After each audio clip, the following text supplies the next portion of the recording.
Assalamu alaikum students. Hope you all are doing well. And so today we are discussing principle of flotation. हमारे physics का 7th chapter है जिसके अंदर से हमने काफ़ी चीज़ें जो है वो कवर कर ली हैं। आज का हमारा टॉपिक है प्रिंसिपल ऑफ फ्लोटेशन, यानी फ्लोटिंग का प्रिंसिपल। इसको हम डिटेल डिस्कस करेंगे। Floating object, a floating object displaces a fluid having weight equal to the weight of the object. Floating object असल में जो है डिस्प्लेसेस अ फ्लूइड, असल में फ्लोटिंग ऑब्जेक्ट है ये एक फ्लूइड से डिस्प्लेस करता है जिसका वेट इक्वल होता है वेट ऑफ द ऑब्जेक्ट के। ठीक है, कोई भी ऑब्जेक्ट है वो फ्लोट कैसे करेगा, वो उसी तरह फ्लोट करेगा कि अगर उसका जो जिस फ्लूइड के ऊपर वो तैर रहा है अगर उसके साथ उसका वेट जो है वो किसी तरह रिलेट करे। जैसे कि हमारे पास नीचे दो कंडीशंस हैं। An object sinks if its wait is greater than the upthrust acting on it, यानी कोई ऑब्जेक्ट जो है वो किसी भी लिक्विड के अंदर सिंक कैसे करेगा, डूबेगा कब, कि जब जो है उस ऑब्जेक्ट का वेट ज़्यादा होगा अपथ्रस्ट, यानी जो लिक्विड उसके ऊपर फोर्स लगा रही है ऑब्जेक्ट के ऊपर उससे ज़्यादा वेट अगर होगा ऑब्जेक्ट का तो ऑब्जेक्ट सिंक कर जाएगा लिक्विड के अंदर। इसी तरह an object floats if its wait is equal और लेस दैन द अपथ्रस्ट। कोई भी ऑब्जेक्ट है वो फ्लोट कब करता है लिक्विड के ऊपर, अगर उस ऑब्जेक्ट का वेट जो है उस लिक्विड की लगाई गई फोर्स, जो हमने लास्ट टाइम अपथ्रस्ट पढ़ा था, the force exerting by the liquid on the object, तो अगर wait of the object equal है उस फोर्स के, उस अपथ्रस्ट के, या उससे कम है, तो फिर जो है वो ऑब्जेक्ट वाटर या किसी भी फ्लूइड के ऊपर फ्लोट कर पाएगा। ठीक है, तो इस तरह फ्लोटिंग ऑब्जेक्ट को हम डिस्कस करेंगे। Next one, principal of flotation. In case of floating object the object में बी पार्शली इमर्स्ड। अब फ्लोटिंग प्रिंसिपल ऑब्जेक्ट के अंदर क्या होता है कि जो ऑब्जेक्ट जो है वो पार्शली इमर्स्ड होता है, यानी पानी के अंदर थोड़ा सा फ्लूइड के अंदर जो है वो सिंक डाउन होता है, लेकिन टोटली नहीं होता, पार्शली इमर्स्ड होता है, यानी हाफ जो है वो इमर्स्ड होता है, हाफ जो है वो upside surface of the liquid के ऊपर मौजूद होता है। The up thrust is always equal to the weight of the fluid displaced by the object.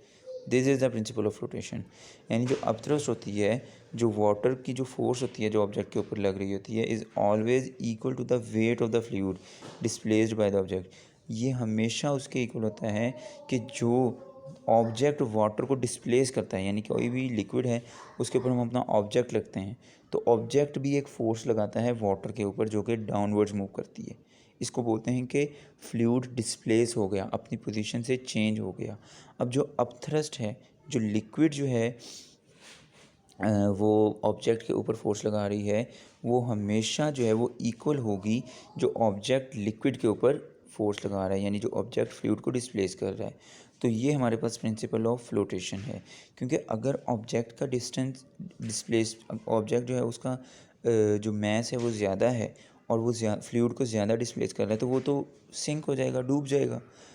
और लेकिन अगर ऑब्जेक्ट जो है उसका डिस्टेंस, ये जो उसका जो वेट है वो इक्वल है वाटर के अपथ्रस्ट से या कम है, तो फिर ही जो है ये बॉडी वाटर के ऊपर फ्लोट कर पाएगी। Ships and submarines, ships and boats are design on the same principle of flotation. ये जो है प्रिंसिपल ऑफ फ्लोटेशन के ऊपर ही जो है इनको बनाया गया है। They carry passengers and goods over water.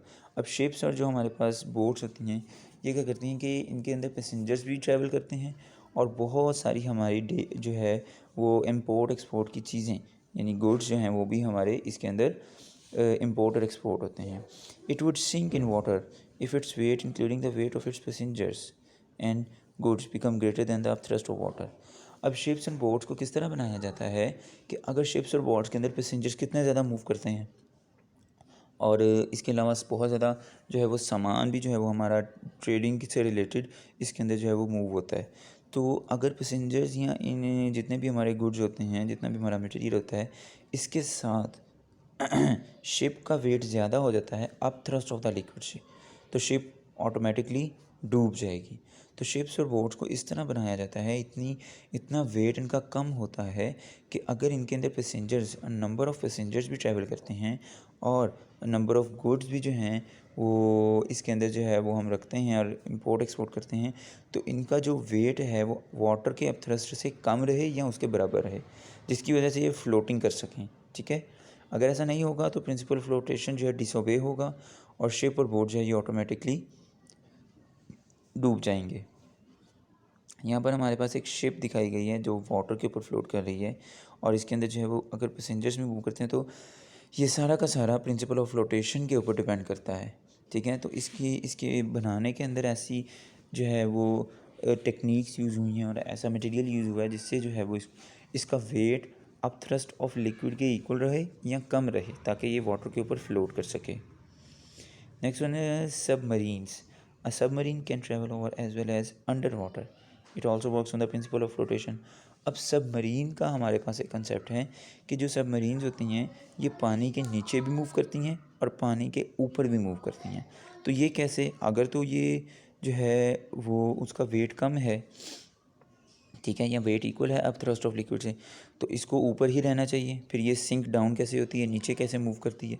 लेकिन अगर ये नीचे चले गई यानी वाटर लिक्विड के वेट से इसका वेट ज़्यादा है, तो फिर ये मूव अप साइड कैसे होती है, इसको हम देखते हैं। It lowers over water when the weight of water equal to its volume is greater than its weight. यानी ये पानी के ऊपर तभी मूव करती है जब इसका अपना वेट जो है ये वाटर के वेट के इक्वल होगा। ठीक है, वाटर का वेट जो वॉल्यूम होगा वो इसके इक्वल होगा, तभी ये इसके ऊपर फ्लोट करेगी। Under this condition it is similar to a ship and remains partially above water level. इस कंडीशन के अंदर जब इसका वेट जो है ये सेम रहेगा वाटर के वेट के साथ, तो ये बिल्कुल शिप की तरह मूव करेगी, यानी पार्शली मर्ज्ड होगी और मूव करती जाएगी। On the other hand, it has a system of tanks which can be filled with an emptied from sea water. इसके पास एक सिस्टम होता है टैंक्स का। उसमें क्या होता है कि उसके अंदर एक सिस्टम होता है जिसके अंदर हम सी वाटर भर भी सकते हैं और निकाल भी सकते हैं उन टैंक से। When these tanks are filled with sea water, the weight of the submarine increases. तो इसके अंदर क्या होता है, सबमरीन्स के अंदर कुछ टैंक्स का सिस्टम होता है। तो जब कभी ज़रूरत होती है सबमरीन को वो पानी के अंदर जाने की, तो वो ऑटोमेटिकली टैंक्स के अंदर पानी भर लिया जाता है समुंदर से ही। जब पानी भर लिया जाता है तो सबमरीन का वेट जो है ये अप थ्रस्ट से ज़्यादा हो जाता है, जिसकी वजह से ये पानी के नीचे सेटल डाउन हो जाती है और मूव करती है। लेकिन जब कभी सबमरीन को ऊपर की यानी वाटर सरफेस के ऊपर आने की ज़रूरत पेश आती है, तो यही टैंक्स जो हैं ये दोबारा से वाटर एक्सक्रीट आउट कर देते हैं ओशन के अंदर, और ये इसका वेट कम हो जाता है और ये ऑटोमेटिकली अपवर्ड मूव कर लेती है। ठीक हो गया, तो ये हमारा प्रॉपर फिनोमेना था प्रिंसिपल ऑफ फ्लोटेशन। आज का लेक्चर हमारा यहीं तक का है। इंशाल्लाह नेक्स्ट जो है वो हम नेक्स्ट लेक्चर को डिस्कस करेंगे। Thank you so much.